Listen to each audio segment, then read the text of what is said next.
Welcome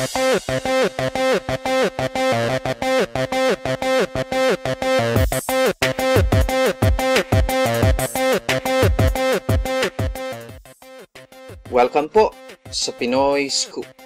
At ito ang balita ngayon. Ang grand winner ng The Voice Kids na si Laika Gayranod ay shock at di makapagsalita nang dumating at kinarga siya ng teen star na si Danielle Padilla.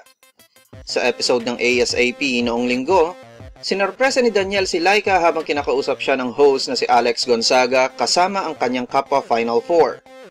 Tinokso din si Laika ni Robbie Domingo na crush niya si Danielle Padilla at siya ay namumula habang buhat siya ng teen star. For more news, visit us at www.thepinoyscoop.blogspot.com.